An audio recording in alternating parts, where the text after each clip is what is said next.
자, 여러분 안녕하십니까. 이번 이야기는 시청자 동네꼬마님께서 찾아와 주셨습니다. 오늘 동네꼬마님이 해주실 이야기 바로 만나보도록 할게요. 안녕하십니까. 죄송해요. 잠시만요. 아, 블루투스구나. 들리십니까, 돌비님? 자, 오늘 동네꼬마님께서 네, 이렇게 또 찾아와 주셔서 감사드립니다. 고맙습니다. 아유, 감사합니다, 돌비님. 네. 자, 오늘 해주실 이야기는 사람이 무서운 이야기가 될까요? 아니면 혹시 귀신에 관련된 이야기가 될까요? 어떤 걸까요? 귀신 쪽이 될 것 같아요. 오, 네. 동네꼬마님의 귀신 이야기도 굉장히 희소성 있는 예. 또 무서운 이야기가 될 것 같은데 바로 출발을 해보도록 하겠습니다. 렛츠가 길이십니다. 동네꼬마요.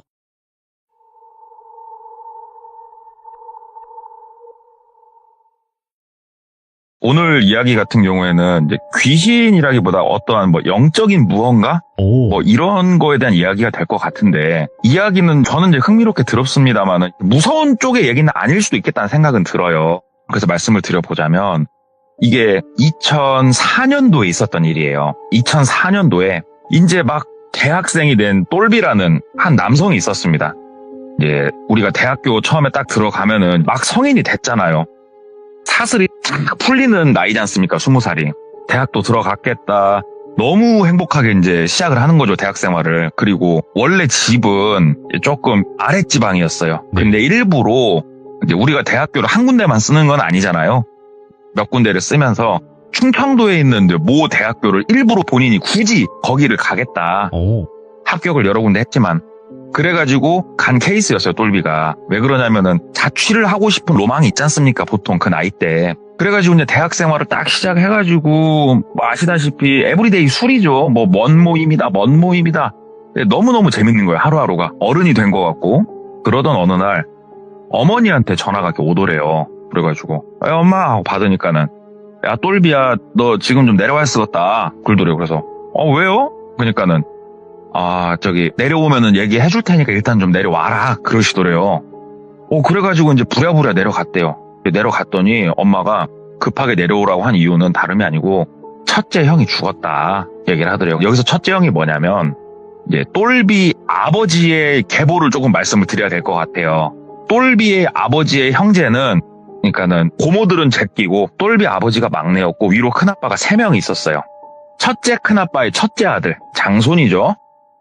장손이 죽은 거예요. 근데 아까 말씀을 드렸지만 똘비가 이제 20살이란 말이에요. 장손 형도 나이가 그렇게 많지는 않았는데 물론 결혼도 안 했었고, 첫째 형이 어쩌다가 갑자기 그렇게 됐지? 엄마 왜 그런데요? 그랬더니 사고가 좀 있었다고. 일단은 이제 가족이니까 다 같이 가자. 그래가지고 이제 장례식장 가가지고 가족이니까 옆에 이제 같이 있잖아요. 그러면서 어찌됐건 저찌됐건 듣게 된 거예요. 왜 이제 갔나? 그랬더니 장손 형이 스스로 갔다고 그러더라고요. 스스로 갔구나. 근데 똘비가 아는 장손 형은 스스로 갈 사람이 아니거든요. 근데 이게 그 분위기에서 어른들한테 이 형이 그럴 형이 아닌데 왜 갔대요?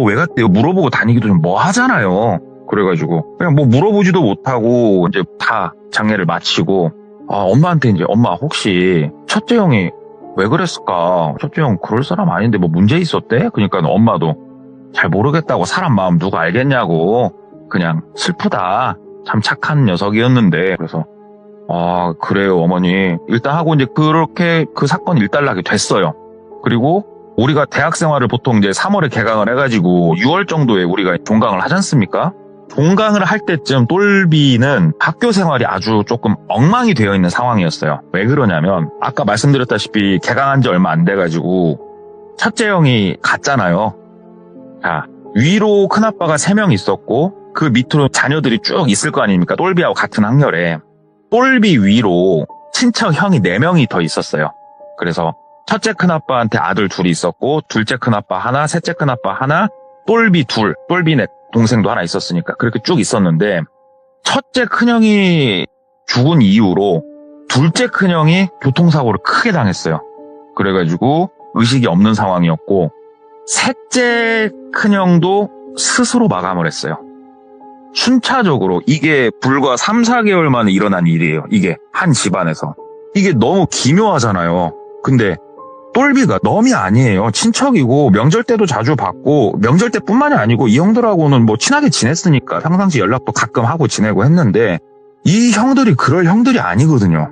이 찜찜한 느낌을 똘비만 느끼고 있었던 게 아니에요. 똘비 어머니도 느끼고 있었던 거예요.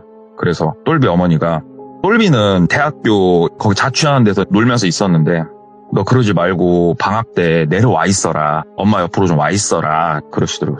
그래서 똘비도 되게 싱숭생숭하니 학교는 학교대로 엉망이고 일단 엄마 알겠다고 방학 때 내려가 있겠다고 그래가지고 이제 어머니 집으로 간 거예요. 집에 가니까 어머니가 집밥도 맛있게 해주시고 한 이틀 정도 지났을까? 똘비야 내일은 너 늦게 자는 거 아는데 좀 일찍 자고 아침 9시에 엄마랑 나가자 그러시더래요. 그래서 엄마 어디 가게? 그랬더니 아이 가보면 안다고. 좋은 데 가는 건 아닌데 아무튼 그 준비 좀 해라 그러시더래요. 그래서 알았다고 그러고 아침자리 일어나가지고 부시시하게 모자 눌러 쓰고 나가려고 하니까 엄마가 너 그러지 말고 들어가서 깨끗하게 좀 씻고 면도도 좀 깨끗하게 하고 옷도 좀 잘 입으라고. 그래서 엄마 나 선보러 가? 얘기를 한 거예요. 그러니까 아이 엄마가 시키는 대로 좀 해. 응? 알았지? 해가지고 엄마가 시키는데 어떡해요. 그래서 면도도 하고 옷 깨끗하게 입고 따라 나섰대요. 그랬더니 차를 타고 한 40분 정도 달렸을까? 엄마랑 같이 간 곳이 점집이었대요. 딱 봐도 근데 점집이 굉장히 으리으리하게 생긴 집이었대요. 와, 처음에 몰랐대요. 엄마 여기 뭐 관광지냐고. 그러니까 엄마가 여기 점집이다고 똘비야. 그러니까는 똘비도 이제 눈치를 챘대요. 그동안 형들이 그런 일이 있으니까 뭔가 싱숭생숭하니 한번 와보고 싶었나 보구나 엄마가. 똘비도 그냥 괜히 그런 느낌들이 있었으니까 그냥 따라 나섰대요. 안으로 들어갔대요. 그러니까는 미리 예약을 했나 어쨌나 몰라도 어머니가 이렇게 누구랑 말씀하시고 하시더니 기다리고 어떤 방으로 들어갔대요. 딱 들어가니까 오른쪽에는 재단이 쫙 있는데 정말 호화스러운 재단이 쫙 펼쳐져 있고 정면에는 어떤 한 남성분이 탁 앉아 계시더래요. 약간 높게 해놓은데 근데 그분이 남성인데 딱 봐도 키는 한 185 정도 돼 보이겠다. 앉아있지만 느껴지더래요. 굉장히 키는 크겠다. 그리고 우리가 딱 봐도 그런 사람들 있잖아요. 기골이 장대한 사람. 어깨가 쫙 벌어져 있고 딱 봐도 진짜로 와, 이 사람은 정말 대단하다. 이게 영적인 포스가 아니고 그냥 피지컬적인 포스가 확 풍기는 한 남성이 진짜 깔끔하고 고급스럽게 생긴 한복을 입고 정좌를 하고 앉아있더래요. 나이도 많지 않아 보였대요. 엄마랑 둘이 이제 앞에 놔져 있는 방석에 앉았대요. 딱 앉으니까 그래 뭐 때문에 그러시냐. 그러니까 엄마가 아니 우리 아들 좀 이렇게 공부도 좀 잘하고 뭐 하고 할지 조금 여쭤보러 왔다고. 그러니까 그분이 대뜸 그러시더래요. 아니 산 송장을 데리고 와가지고 미래를 점쳐달라고 내가 무슨 수로 말을 해주냐. 그러니까 똘비는 거기서 저렇게 말하니까 뭔가 무서우면서도 좀 웃겼대요. 내가 왜 산송장이야? 그러고 있으니까 엄마는 막 심각해지더래요. 어머니는 아이고 선생님 다짜고짜 그게 무슨 말씀이십니까? 왜 내 아들이 산송장입니까? 그러니까는 그걸 꼭 내가 얘기 안 해도 그쪽은 알 것 같은데 내가 굳이 얘기를 해줘야 되냐고. 그 산송장 데리고 나가라고. 돈은 필요 없으니까. 뭐 그렇게까지 얘기를 하더래요. 똘비는 좀 기분이 나빴지만 또 그렇게 얘기하니까 뭔가 좀 떨리기도 하고 오묘한 느낌이 들더래요. 근데 어머니는 되게 심각해지더래요. 그러면서 아이고 선생님 내 아들 이거 어떻게 하면 좋냐고 하면서 먼저 쭉 어머니가 얘기를 풀어내버렸대요. 뭐 때문인지 몰라도 뭐 첫째 그렇게 가버리고 뭐 둘째 어쩌고 저쩌고 쭉 얘기를 한 거예요. 저 잘려서 죽겠다. 그러니까는 쫙 가만히 듣더니 아니 뭐 굳이 내가 구구절절 그렇게까진 몰라도 그래서 내가 그렇게 늦게 졌구나. 근데 이로 어쩌나. 이거는 내가 뭐 어떻게 손 써줄 수가 없는 걸. 그러니까는 똘비는 속으로 야 어떻게 좀 돈을 처발처발 하려고 할 줄 알았더니 또 그건 아닌가 보네. 엄마는 막 싹싹싹싹 손을 빌더래요. 아이고 선생님 내 아들 좀 어떻게 더 살려주시라고. 똘비도 이제 그 상황이 되니까 그냥 본인도 뭔가 좀 되게 찝찝하더래요. 그래가지고 가만히 조용히 그냥 고개 숙이고 앉아있는데 그분이 아이고 내가 그럼 크게 도와줄 수 있는 건 없고 그 어머니 지갑 좀 빼보시라고. 그러니까 엄마가 핸드백에서 지갑을 막 이렇게 빼더래요. 그러면서 지갑 안에 있는 돈 다 빼라고. 근데 뭐 그 당시에도 우리가 카드라는 걸 사용할 때 아닙니까? 어머니가 지갑에 있는 돈 다 뺐더니 한 8만 원 정도 되더래요. 그 8만 원 저기다 올려놓고 오시라고. 8만 원 어머니가 이렇게 올려두고 다시 방석에 앉았대요. 그랬더니 그분이 부적을 하나 써주시더래요. 내가 이건 돈 받고 자시고 할 문제가 아니다.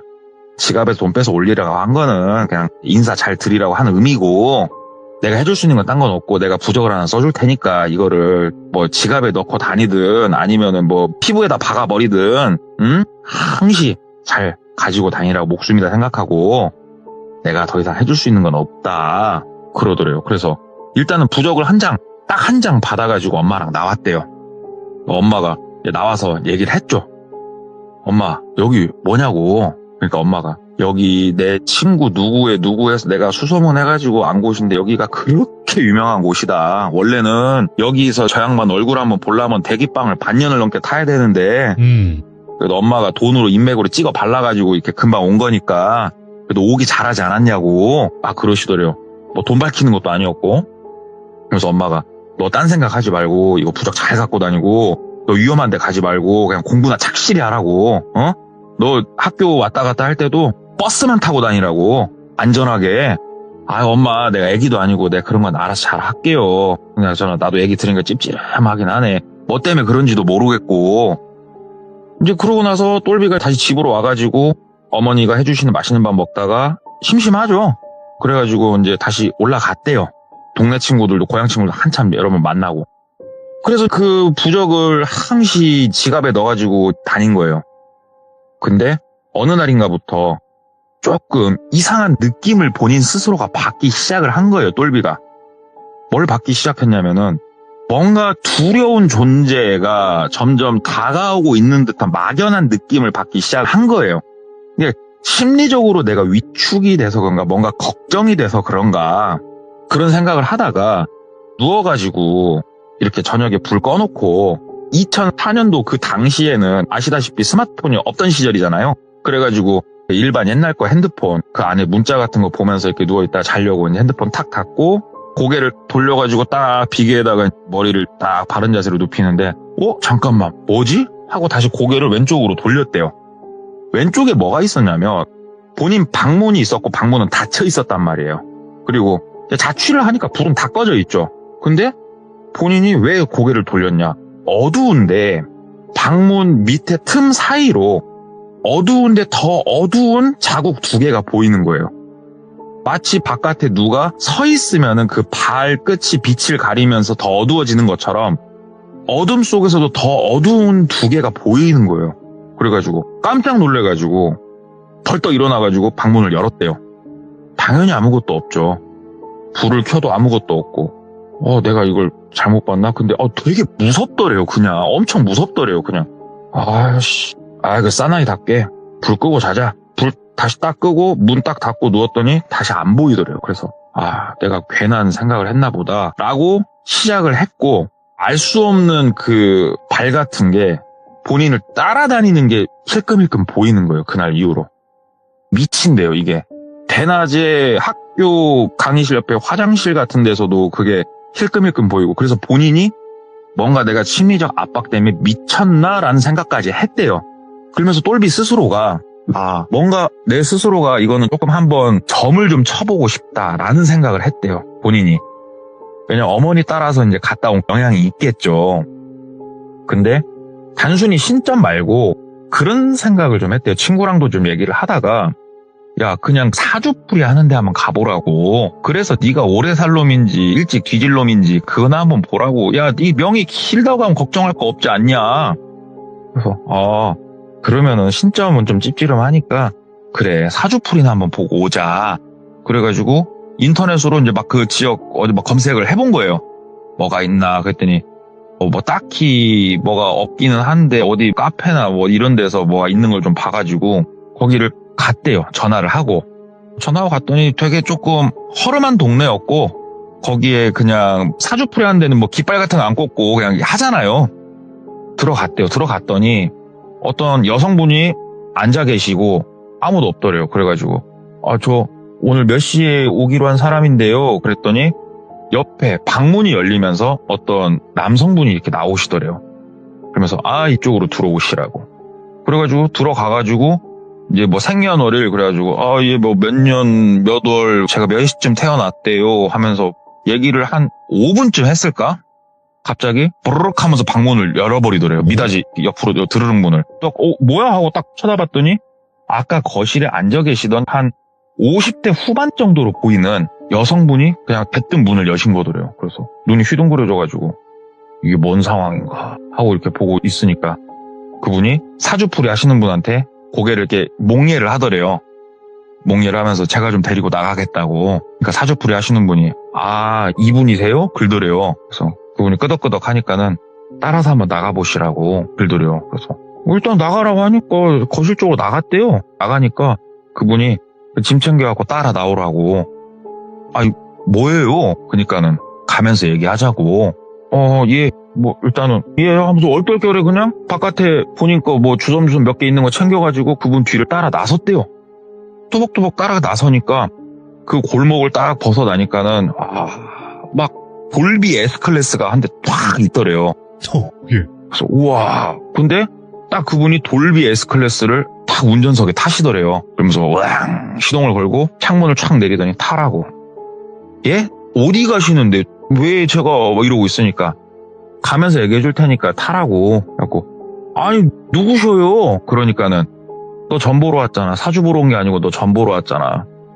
타라고. 후회하기 싫으면 어서 타. 너 곧 죽을 놈이. 너 이거 좋은 기회니까 타라. 그러시더래요. 그러니까 순간 뭔가 이분하고 눈을 마주치면서 얘기를 하는데 막 소름이 돋는 그런 느낌이 쫙 나더래요. 그래서 본인도 모르게 조수석에 이렇게 탔대요. 그러면서 탁 차가 가는데 막 알잖아. 막 구름 위를 떠다니는 그 막 승차감 쫙 하면서 말씀을 하시더래요. 너 무슨 일 때문에 저기 가서 사주 본 거냐. 그래서 저 뭐 공부 잘할지 제가 뭐 오래 살지 뭐 그런 거 좀 보려고 갔어요. 그러니까는 다 제껴두고 왜 오래 살지가 궁금하니? 그러더래요. 그래서 그냥 가본 건데요. 그랬더니 차를 딱 세우더래요. 내려? 그러더래요.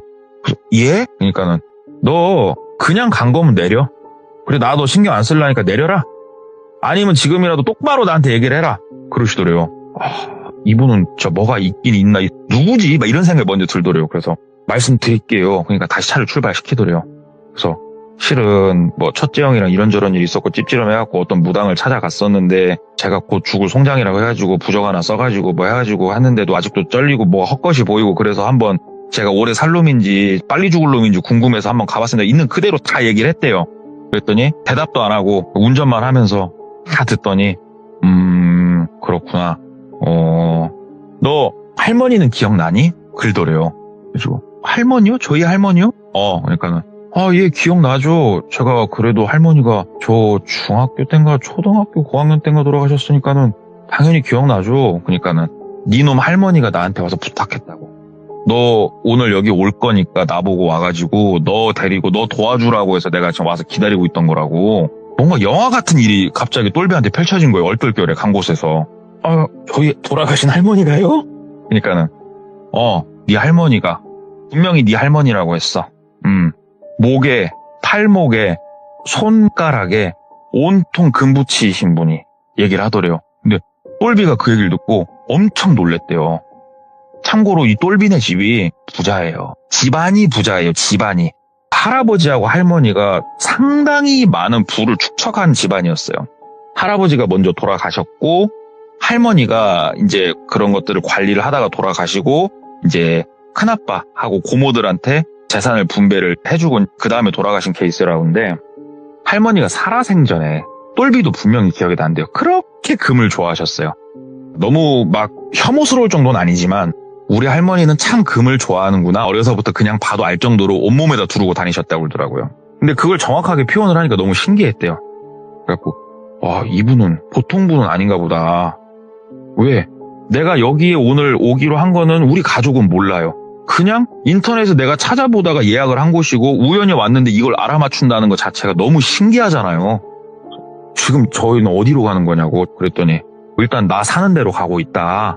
그래서 차를 타고 한참 이동을 해가지고 딱 한 곳에 도착을 했는데 주택이었는데 거기도 상당히 나름 고급진 주택이었대요. 정말로.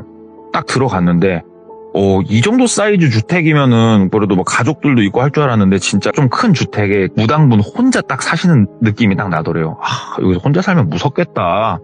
근데 뭐 깃발이 꽂혀 있다든가 무당집이라고 써놨다든가 이런 거 1도 없었대요. 그냥 돈 많은 사람이 사는 집이구나 이렇게 느껴졌대요. 심지어 집도 한옥도 아니고 양옥이었대요. 거실로 따라가가지고 얘기를 한 거예요. 뭐 여차저차 막 쭉 얘기를 하는데 그래 그러면은 첫째가 갔고 둘째도 간 거나 다름없고 셋째 갔고 네가 다섯째잖아.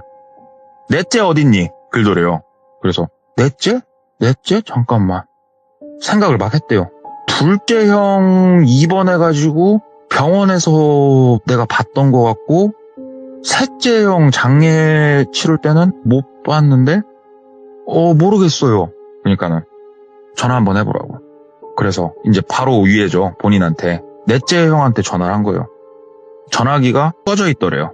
넷째 형 전화기 꺼져 있는데요. 넷째부터 찾으라고. 이게 순차적으로 지금 니네 씨를 말리는 거라고. 현재 씨를 말리는 거니까 넷째부터 찾고 그리고 너 부적 꺼내라고 딱 그러더래요. 그래가지고 아주 고이고이 넣어놓은 부적을 이렇게 탁 빼서 드렸대요. 그랬더니 그분이 이렇게 쫙 펼쳐서 보시더니 그러더니 부적은 내가 좀 가지고 있을게 그러시더래요. 그래가지고 그거 꼭 갖고 있으라고 했는데 그랬더니 아니야 꼭 안 갖고 있어도 되겠어. 일단 가서 넷째부터 찾고 서로 좀 통화 좀 하면서 그렇게 해보자. 나도 뭔가 똥인지 된장인지 일단 나도 알아야 되겠으니까 니네 할머니의 그 부탁 때문에 내가 뭐 이 일에 껴들었다면서도 나도 뭔지는 알아야 되겠으니까 넷째부터 찾아라. 그러고 나서 얘기가 끝났대요. 더 이상 뭔 얘기를 안 해주셨대요. 그래가지고 이제 넷째 형 그 셋째 큰아빠죠. 셋째 큰아빠한테 전화를 했대요. 받으시더래요. 그래서 큰아빠 저기 럭키 형이라고 하면은 럭키 형 어디 있어요? 전화가 안 되네. 그러니까는 럭키 지금 뭐 여행 좀 갔다고. 그래서 뭐 형 뭐 별일은 없죠? 그러니까는 갑자기 셋째 큰아빠가 너 무슨 의미로 그 말을 나한테 하니? 그러더래요. 그래서 큰아버지 형하고 좀 얘기할 게 있어가지고요. 연락이 안 돼가지고 그러니까는 왜? 내 아들 죽었을까봐? 하면서 갑자기 막 화를 내더래요. 그래가지고 아니에요 큰아빠 아니에요. 갑자기 왜 그러셔요? 그러니까는 내가 좀 흥분했네. 아무튼 끊자. 여행 갔으니까 그런 줄 알고 끊어 하고 먼저 탁 끊으시더래요. 여행을 갔다고? 넷째 형이? 왜 이렇게 생각할 수밖에 없었냐? 넷째 형은 아주 상꼴통이었거든요. 아주 꼴통이어서 어디 해외여행을 갈 생각조차 안 해요. 그냥 오늘 저녁에 뭐 어디 가서 술 먹으면서 여자 꼬실까 그것만 궁리하는 사람이에요. 넷째 형이. 본인이 하루 이틀 본 건 아니니까. 일단은 그러면은 친구 몇 명한테 막 전화를 돌렸대요. 왜 그러냐면 넷째 형이 본인하고 나이 차이가 1살밖에 안 났거든요. 야, 너 럭키 형 소식 좀 알아? 몰라? 네 친구 누구 좀 그 노는 애 있지? 한 번만 물어봐 줄래? 하면서 막 수소문을 돌린 거예요. 여러 명 고향 친구를 통해갖고 수소문을 돌리고 해보니까 이 형이 여행을 진짜 간다고 해외로. 진짜 그게 사실이더래요. 언제쯤 갔냐고. 그랬더니 좀 몇 달 됐다. 몇 달이 됐다고 해외여행을? 아니 ABCD도 잘 못 읽는 양반이 해외에 가서 몇 달씩 있는다고? 이거 특이하네. 그래가지고 다시 큰아빠한테 전화해서 물어볼까 하다가 괜히 조금 또 욕먹을 것 같고 쌈날 것 같아가지고 무당분한테 전화를 했대요. 저 한번 알아봤는데 해외로 여행 좀 가 있는 상태래요. 그러니까는 언제 들어온대? 그래서 언제 들어올지는 모르겠다고. 여행 나간 지가 좀 된 것 같다고. 그랬더니 오케이 무슨 말인지 알겠어. 너 그 넷째 형네 집이 어딘 줄 아냐고. 예 알죠. 넷째 형네 집 많이 다니고 해가지고 알죠. 그러니까는 그 넷째 형 방에 들어가가지고 좀만 이것저것 찾아보라고. 이상한 거 있나 없나. 꼭 이건 해보라고. 뭘 찾아봐야 됩니까? 그러니까는 뭔지는 나도 모르겠다고. 그냥 네가 찾다 보면 이상한 게 있을 수도 있고 그건 있는 거고 네가 찾아냈는데 네가 느끼기 이상한 게 없는 거면 없는 거고 해봐라. 그래서 얘기를 했대요. 저희 넷째 형 죽었냐고. 괜히 물어봤더니 안 죽었다고. 내가 봤을 땐 안 죽었으니까 그런 건 걱정하지 말고 좀 해보라고. 똘비가 이제 전화를 끊고 미션이 주어진 거잖아요. 밑도 끝도 없는. 내가 무슨 명목으로 큰아빠 집을 가지? 그냥 그러면 고향 내려온 집에 인사나 하러 왔다고 하면 가야겠다. 하고 고향으로 내려가가지고 이제 음료수 한 박스 사들고 간 거예요. 큰아빠 집을. 가는데 오만 생각이 다 들더래요. 이 미친 점쟁이 말을 듣고 내가 지금 이 이상한 짓을 하는 건가, 어쩐 건가, 이게 가는 게 맞는 건가, 가가지고 내가 무슨 말을 하고 내가 방을 뒤지지? 일단은 뭐, 하면서 이제 걷다 보니까 큰아빠 집 앞이었대, 아파트. 뭐, 아시죠? 뭐 옛날에 그 시절에는 공동연관 비밀번호 뭐 그런 거 거의 없었어요. 띵동, 띵동, 초인종을 눌렀대요, 그냥. 조용하더래요. 또 띵동, 띵동, 띵동, 띵동 하는데 조용하더래요. 이러면 안 되는데, 똘비가 실은 한 살 터울이고, 아까도 얘기했다시피 꼴통형이잖아요. 예. 똘비는 뭐 공부를 엄청 잘하는 건 아니었어도 그래도 공부를 좀 하는 애였는데, 못된 걸 다 알려준 형이 그 꼴통형이거든요. 그럼 아시죠? 그런 꼴통형은 똘비한테는 되게 재밌고 친하고 좋아하는 형이에요. 그러니까는 방학 때랑 엄청나게 많이 가서 놀았단 말이에요. 그러다 보니 이형네 집이 열쇠를 어디다 놓는지를 알아요, 똘비가. 그 아파트 층 있는 소화전, 그 위에 긴 거 열면은 거기에다가 키를 좀 놓고 다니셨다고 그러더라고요. 예. 아니까 딱 열었더니 키가 있더래요. 그래서 그러면 안 되지만 뭐에 홀린 것처럼 키를 딱 주워 들어가지고 배를 몇 번 더 눌러보고 들어갔대요. 집엔 아무도 없었고. 분명히 본인이 뭘 훔치러 온 건 아닌데 이게 상황 자체가 뭔 도둑놈 같잖아요. 그리고 실제로도 만약에 이게 아무 상황이 아니었다면 큰아빠가 들어와도 야 똘비야 와 있었냐? 라고 해도 이상하지 않을 정도로 많이 왔다 갔다 한 집이었고 일단은 넷째 형 방으로 갔대요. 넷째 형 방으로 가가지고 여기저기 서랍을 좀 열어봤대요. 그랬더니 뭐 빈 담뱃값, 여기에는 뭐 이상한 술병 굴러 나오고 뭐 하고 하다가 이렇게 보고 하는데 침대 밑에 나이키 신발 박스가 하나가 이렇게 깊숙이 하나 들어가 있더래요. 뺐대요. 이렇게 싹 빼가지고 열었는데 거기에 이제 그 우리 신발 사면은 종이 이렇게 뭉쳐져 있는 거 있잖아요. 그 종이 뭉쳐져 있는 게 이렇게 있고 뭉쳐져 있는 걸 이렇게 빼면서 하는데 종이 하나가 무겁더래요. 그래가지고 종이를 이렇게 막 끌어서 보는데 한 10개가 넘어 보이는 금반지. 진짜 두툼한 금반지가 거기에 반지가 그렇게 쫙 들어가 있더래요. 무슨 반지지? 이상한데? 일단 다시 쌌대요. 다시 막 싸고 쓱 밀어넣고 그제서야 방을 다시 한번 둘러보는데 뭔가 지금 뭔진 모르겠는데 굉장히 두려움이 몰려오더래요. 굉장히. 빨리 여기서 나가야 된다. 뭔가 내가 지금 보면 안 될 걸 본 것 같다라는 그 이상한 느낌 때문에 후다다다닥 집에서 나왔대요. 나와가지고 진짜로 엄청 빠른 걸음으로 일단 아파트 단지를 빠져나가가지고 공원 한쪽에 가서 무당한테 전화를 했대요. 무당 선생님, 제가 봤을 때 이상한 게 있었다고. 뭐가 있었냐고. 상당히 많은 숫자의 반지가 있었다고. 그래도 무당이 글더래요. 너 지금 그래서 그 고향 지금 거기니? 그래서 예, 할머니 선산이 어디니? 고향 어디에 있습니다. 내가 지금 바로 출발할 테니까 어디서 보자. 내가 네 동네 어디로 가주면 좋겠니? 그래가지고 뭐 근처 어디로 와주시면은 될 것 같다고 해서 만난 거예요. 만났을 때 시간이 일단 오후였고 좀 있으면 해가 질 것 같은데 근데도 무당이 바로 가자고. 그래가지고 할머니 선산으로 갔더니 이제 약간 석양이 지기 시작하는 그런 시간이었대요. 선산에 딱 도착해가지고 무당을 따라서 이제 같이 올라갔대요. 그랬더니 무당이 딱 할머니 묘지 앞에 쓰더니 어르신이 불러갖고 제가 여기까지 왔습니다. 좀 둘러보겠습니다. 죄송합니다. 그러면서 할머니 묘지를 이렇게 돌더래요.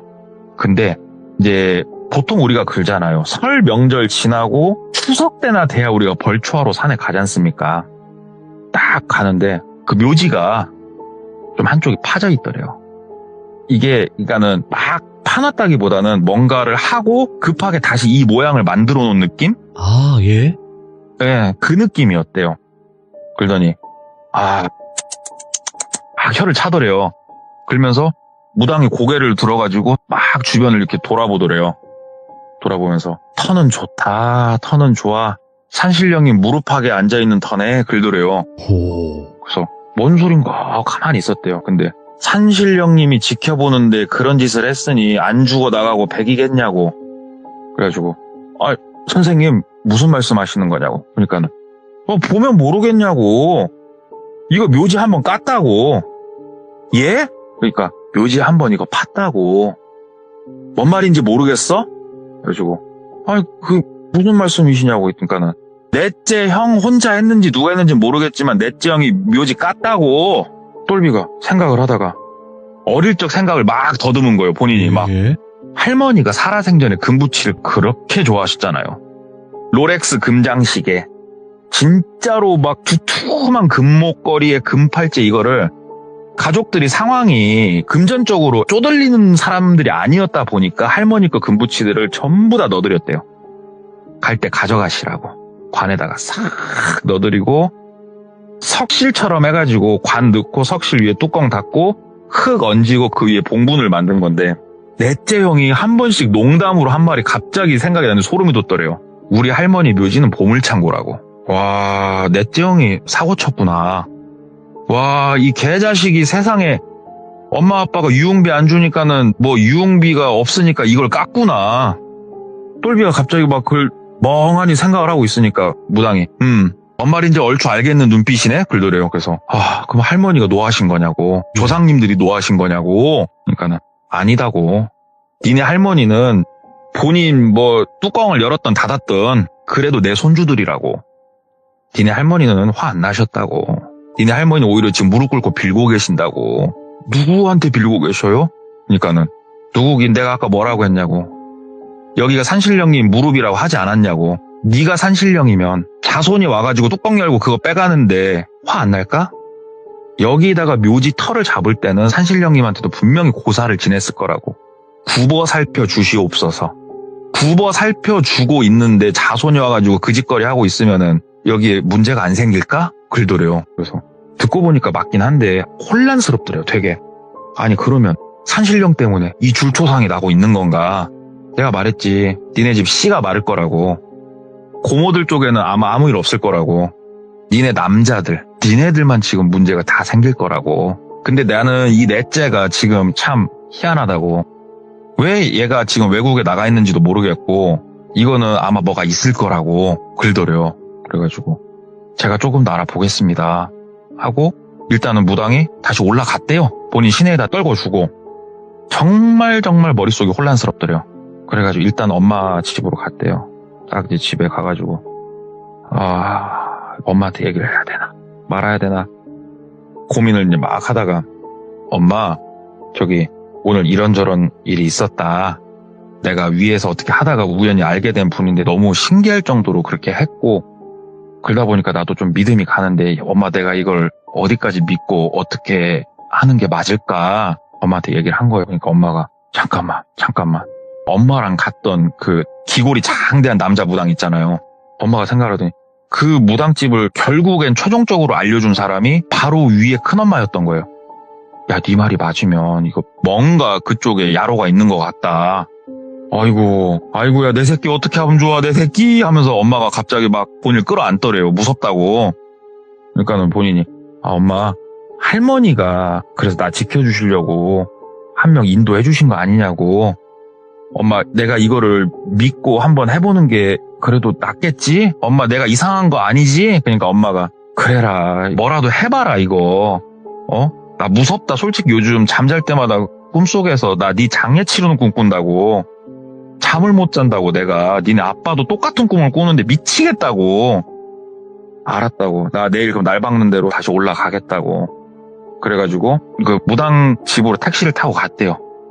가지고 띵동 이제 벨을 누르니까 여자 무당분이 이제 문 열어주고 본인을 이제 맞이를 해주더래요. 그러면서 선생님 저 좀 살려주십시오. 저 좀 도와주십시오. 어머니께 얘기를 해봤더니 뭐 그 남자 무당이 소개를 해줬다는데 엄마가 소름이 돋는다고 합니다. 저 어떻게 해야 됩니까? 넷째 형은 왜 갔는지 모르겠습니다. 엄마가 한번 알아본다고 했는데 엄마도 못 알아본 것 같아요. 연락이 오셨는데 엄마도 모르겠대요. 어디로 갔는지도 모르겠고. 그랬더니 그분이 얘기를 듣더니 내가 도대체 어디서 어디까지를 해야 되나 하면서 혼자 이렇게 읊조리면서 생각을 하다가 이럴 줄 알았으면 내가 안 올라오는 건데 가자. 어디로요? 그랬더니 그 남자 무당 집으로 가자고. 그래서 둘이서 무작정 다시 내려간 거예요. 또 그래가지고 그 남자 무당 집으로 갔어요. 가가지고 거기 아까도 얘기했다시피 손님이 굉장히 많은 곳이라고 그러더라고요. 갔더니 이미 막 대기빵 타고 있는 손님들이 있고 아이고 장사가 겁나게 잘 되고 있더래요. 그러니까 무작정 들어가니까 예약하셨냐고. 예약 안 했다고. 예약하셔야 된다고. 알았으니까 잠깐 나와보라고. 하면서 뭐 애동제자라고 해야 될까 뭐 일해주시는 분 있잖아요. 예약 관리하면서 예. 한 명이 아니었대요. 그분도. 그분 막 밀쳐내면서 그냥 전 보는데 문을 벌컥 열어버린 거예요. 어이구, 예. 벌컥 열어버리니까 그분이 점사를 보다 말고 이렇게 빤히 쳐다보더래요. 빤히 쳐다보니까 어떻게 나 들어가도 될까? 딱 그러시더래요. 여자 무당분이. 그러니까는 남자 무당분이 아니 이게 무슨 결례입니까? 경찰 부를까요? 그러더래요. 그러니까는 딱 그 여자 무당분이 그 앞에 점사 보고 있는 사람도 있는데 다 무시하고 그냥 안으로 들어가더래요. 안으로 들어가더니 오른쪽에 재단이 있었다고 말씀을 드렸잖아요. 거기에 이제 향 피우는 게 있었는데 향을 하나 딱 빼더니 딱 촛불에다가 불 붙여가지고 딱 꼽더니 딱 그 재단 앞에 무릎을 꿇고 한참 이렇게 가만히 있더래요. 한 10초 딱 있더니 딱 일어나면서 그 여기 계신 분들은 나가시라고. 그러니까는 그 무당이 당신 뭐야? 밖에 뭐해? 경찰 불러! 막 그러더래요. 예? 그러니까는 네가 모시는 신한테는 내가 방금 실례 좀 한다고 죄송하다고 내가 빌어놨으니까 됐고 너 내 눈 똑바로 쳐다봐. 와, 그 여자 무당분이 이렇게 기세가 엄청난지 똘비가 이제 처음 봤대요. 185에 막 기골이 장대한 그 사람이 예. 눈을 못 마주치더래요. 이러고 어버버버 하고 있는데 그 무당분이 딱 조용히 가더니 앞에 탁 앉더니 내 눈도 제대로 못 쳐다보는 이런 어린 놈이 못된 짓은 다 하고 있었네? 똘비씨 문 닫고 나가. 그러더래요. 똘비 뭐 거역할 수가 없더래요. 딱 문 닫고 나가가지고 한쪽에 이렇게 있으니까 그 막 예약해 주시는 분들이 다시 막 문 열고 하는데 그 안에서 남자 무당분이 잠깐 다 기다리시라고. 바깥에 사람들 이제 막 기다리고 있고 오래 안 걸렸대요. 한 3분? 3분 정도? 문 딱 열리면서 여자 무당분이 탁 나오시더래요. 그러면서 할 얘긴 다 했으니까 나갑시다. 그래가지고 따라 나섰대요. 종종종종종. 그래갖고 차를 타고 바로 출발을 시키더래요. 그래갖고 저기 선생님 무슨 말씀을 좀 나누셨습니까? 그러니까는 참 저런 개색 아직도 있었네 하면서 욕을 막 하시더래요. 그래가지고 무슨 일이에요? 그러니까는 뭐 다 알려고는 하지 마시고 우리 똘비 씨 다 알려고는 하지 이럴 거예요 more than I can say but maybe love isn't holding on maybe it's knowing when to walk away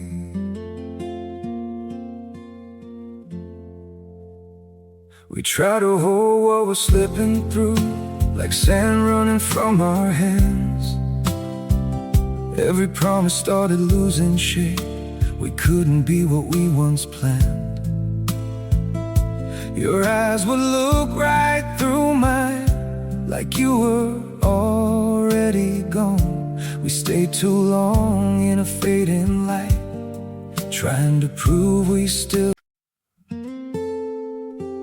it hurt 거예요 more than I can say but maybe love isn't holding on maybe it's knowing when to walk away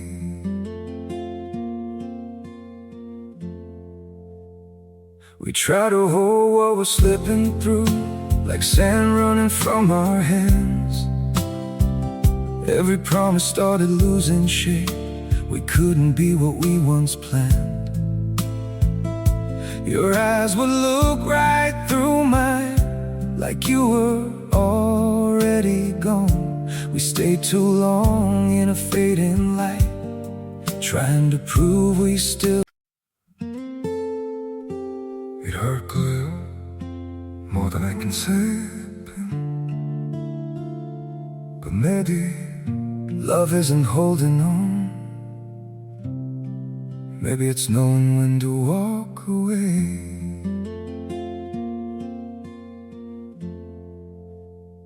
we try to hold what we're slipping through like sand running from our hands every promise started losing shape we couldn't be what we once planned your eyes would look right through mine like you were already gone we stayed too long 알아야 될 게 있고 몰라야 될 게 있는 거야. 그 엄마한테 아니다. 엄마하고 통화 좀 한번 하자. 그러시더래요. 그래서 예 하고 핸드폰 띡띡띡 눌러갖고 바꿔드렸대요. 엄마랑 통화가 되니까 저 제 얘긴 들으셨죠? 똘비 할머니가 인도해줘서 온 신의 제자입니다. 일단은 바로 위에 계신 그 셋째 집 큰아빠 있지 않습니까? 그분한테 제 말 좀 전해주십시오. 본인 아들 살리고 싶으면 귀국시키지 말라고. 이 집안 재산 쌀 한 톨도 가져갈 생각 하지 말라고. 가져가면 죽을 거라고. 아주 처참하게 죽을 거라고. 그리고 온 집안이 다 풍비박산 날 거라고. 똘비는 살 거라고. 이 집은 살 거라고. 그쪽에서 끝날 거고 알지 않냐고. 당신 아들이 무슨 짓을 하고 있었는지. 알았으면은 뒤에서 이상한 짓 하지 말고 멈출 줄 알으라고 전하라고. 그러니까 똘비 엄마가 아이고 선생님 그게 무슨 말씀이시냐고. 얼굴 좀 뵙고 말씀 좀 나누자고. 그러니까는 그럴 건 아닌 것 같다고. 이미 너무 많은 걸 내가 저질러 놨다고. 부탁이 있어서 했지만 일단 끊는다고. 끊더래요. 똘비도 막 이러고 앉아가지고 이거 뭐 말을 못하겠대. 아무 말도 물어본다 알려줄 것 같지도 않고. 그래서 똘비가 이런 건 물어봤대요. 선생님 할머니가 아무리 말씀하셨어도 이렇게 도와주셔서 너무 감사합니다. 이렇게까지 도와주신 이유가 뭐냐고. 그러니까 딱 그분이 말씀하시더래요. 예. 똘비 어머니도 몰랐고 똘비 아버지도 몰랐고 자식들도 대부분 몰랐지만 똘비 할머니가 재산이 많다고 했잖아요. 자식들 모르게 정말 많은 돈을 기부를 하고 계셨어요. 아무도 모르게 특히 병들고 못 먹고 없어서 공부를 못하는 어린 아이들에게 엄청나게 베풀었대요. 진짜 엄청나게. 살아생전에 이런 선행을 엄청나게 쌓으신 분들은 본인이 느껴진대요. 말을 거역할 수가 없대요. 그래서 이 할머니 분이 본인한테 와서 말씀을 하시는데 거역할 수가 없었대요. 이 할머니가 살아생전에 한 선행으로 네가 사는 줄만 알아라. 내가 모든 거를 다 얘기할 수는 없다. 얘기해서도 안 되고 여기까지인 것 같다. 나머지는 니들 인간의 힘으로 처리를 해라. 그래가지고 똘비를 이제 고향 시냇바닥 한쪽에다 떨궈주고 이제 본인은 갈 길 가시더래요. 똘비는 다시 택시를 주워 타고 엄마 집으로 놀러 갔죠. 엄마 방금 이거 어떻게 되는 거냐고. 그러니까 엄마가 기다려보라고. 니네 아버지 지금 큰아빠네 집으로 그 야구바티 들고 갔다고. 아버지 눈깔 돌았다고. 왜? 일단 가서 정중히 물어봐야지. 그러니까는 니네 아빠도 뭔가 생각이 있으니까 그러시겠지. 일단 기다려봐라. 그러니까는 한참 기다렸대요. 1시간이 지나고 2시간이 지나고 한참 시간이 지나니까 아버지가 술이 좀 취해서 들어오시더래요. 그래서 아빠 막 하니까는 아빠가 저런 새 형이라고 개색 하면서 막 아버지가 목 놓아 우시더래요. 말씀 좀 해주시라고. 그러니까 아버지가 똘비 넌 방에 들어가 있으라고 엄마랑 이렇게 말씀을 나누시더래요. 내가 애도 아니고 진짜 나한테도 얘기 좀 해주지. 근데 아무리 막 귀를 대고 들어봐도 소리가 안 들려고 다음날 엄마한테 이제 닥달을 해봤더니 내용인즉슨 아버지가 가가지고 진짜로 반 죽일 것처럼 아주 뒤집어 놓은 건 맞더만요. 그 집에 큰아빠는 일단 안 계셨고 큰엄마가 계셨는데 진짜 죽일 듯이 큰엄마를 아버지가 막 반 눈이 돌아가지고 그랬대요. 근데 아버지가 말씀하시길 본인이 왜 갑자기 그랬는지 모르겠다고. 근데 내가 너무 흥분을 해가지고 진짜 내가 형수를 진짜 죽일 수 있겠다는 이런 느낌을 막 받으면서 이러는데 나 우리 엄마 살레음이 났다고. 우리 엄마가 똘비한테 할머니죠. 할머니 어릴 적에 우리 엄마 살냄새가 났다고. 나한테서. 아마 우리 엄마가 나한테 들어왔던 것 같다고. 근데 그러지 않고 나도 이해가 안 되는데 내가 그렇게 했더니 세상에 큰엄마 무릎을 꿇고 빌었다는 거예요. 막 싹싹 빌면서. 예. 내 아들이 돈이 필요하니까 지가 가가지고 그 짓거리를 했다고. 근데 나도 몰랐다고 그 짓거리 한지를. 첫째가 죽고 둘째가 저렇게 깨어나지도 못하고 둘째까지 보고 나니까 이놈이 어느 날부터인가 잠도 못 자고 그래가지고 병원 데리고 다니고 했더니 사실은 엄마 하면서 얘기를 해서 너무 무서워가지고 점집에 간 거라고. 그랬더니 그 점집이 그 남자 무당네 집이었던 거예요. 예. 그 남자 무당이 엄청나게 큰 돈을 받았더만요. 엄청나게 큰 돈을 받고 네 아들 살리고 싶으면 나머지 자손을 다 보내는 수밖에 없다. 그러면서 여러 가지 약간은 양밥 같은 비방들을 좀 알려주면서 네 아들 살리고 싶으면 일단은 한국을 떠 있어라. 이 땅에 있으면 안 된다. 그래가지고 일본에 가 있었다고 그러더라고요. 그래가지고 아버지가 다 전했대요. 어머니가 부탁해서 오신 무당분인데 이건 네가 믿거나 말거나다. 네 아들 한국당 밟으면 안 된다. 그냥 일본에서 죽든 아니면 일본에서 뭐 시민권이 됐건 영주권이 됐건 뭐 취득을 하든 불법 체류자로 살건 한국당은 들어오면 안 된다. 그리고 우리 어머니가 남기신 재산 단 10원도 네 자식이 갖고 가선 안 된다. 그랬다간 니네 가족은 다 죽을 줄만 알아라. 자신 있으면 맘대로 하든가. 딱 거기까지 다 전하고 그냥 그 집을 반쯤 때려 엎고 나왔대요, 아버지가. 그러니까 너무 마음이 안 좋으셨겠죠. 일단은 뭐 어느 정도 똘비가 머릿속에서 퍼즐들이 이제 다 맞춰졌잖아요, 상황들이. 예. 그 여자 무당 선생님한테 마지막으로 전화를 했대요. 선생님, 이래저래 해가지고 상황이 이렇게 다 처리가 됐습니다. 그러면 저는 괜찮은 건가요? 이제는 저는 그냥 일상으로 돌아가면 되는 겁니까? 그러니까는 참 불쌍한 네 첫째, 둘째, 셋째가 벌을 받았고 원래는 다 죽어야 될 놈들이 니네 할머니가 무릎 꿇고 싹싹 빌어가지고 그나마 너 살렸고 네 동생 살렸고 넷째까지는 살렸다. 넷째가 참 모든 지금 이 원흉의 중심에 있다만 그 녀석은 여기에 발 들이는 순간 끝난다고 보면 되는 거고 너도 잘 끝났으니까 그냥 네가 생각하는 정말 맛있게 생긴 과일 하나 사들고 할머니 산소 가가지고 인사하고 또 그 산신님한테도 감사하다고 큰절 올리고 네 일상으로 돌아가라. 그래가지고 시키는 대로 하고 뭐 멀쩡하게 잘 지냈대요. 그 이후로. 이제 셋째 큰아빠 그쪽 집이 욕심이 많으니까 이제 그런 짓을 했을 거 아니냐고요. 사람이 내 자식만 생각하는.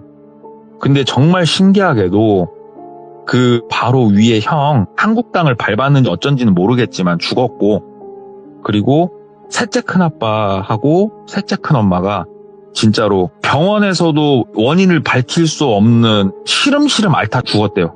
병원에서 이유를 모르겠는데 시름시름 앓다 그 집은 아무튼 다 죽어 나갔다고 그러더라고요. 그래가지고 진짜로 본인의 친할머니인데도 불구하고 그렇게 금부치에 눈이 멀어가지고 묘지를 까고 그런 짓을 해가지고 줄초상이 나는데 그래움에도 불구하고 내 자식이라고 붙들고 살려주신 할머니 이야기.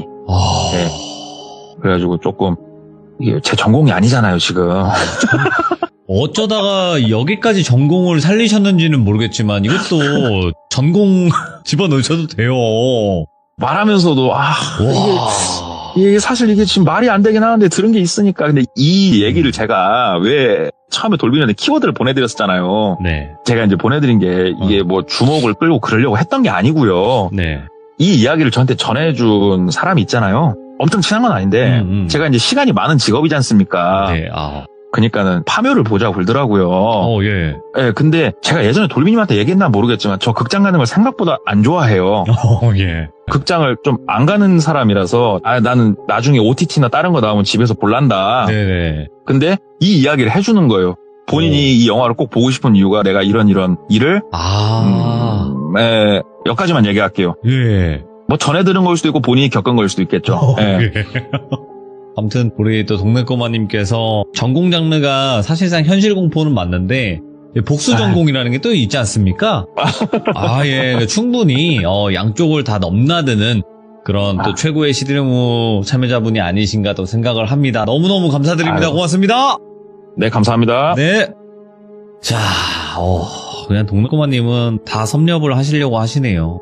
그냥 원래 전공이 현실 공포인데 이제 복수 전공으로 귀신까지 아예 그냥 싹 다 잡아 드시려고 하는 것 같습니다. 네, 그래서 동네꼬마님은 뭐 어떤 분이 그러시더라고요. 그냥 뭐 집에서 밥 먹은 얘기해도 재밌을 것 같다고. 그런 분이기 때문에 어떤 이야기를 해도 정말로 또 무섭고 재밌게 전달을 잘 해주시지 않나 이렇게 생각을 합니다. 그리고 다시 한번 말씀드리지만 파묘 다들 보셨다고 하는데 저도 보고 싶네요. 네. 보는 그날까지 저는 방송하도록 하겠습니다. 감사합니다.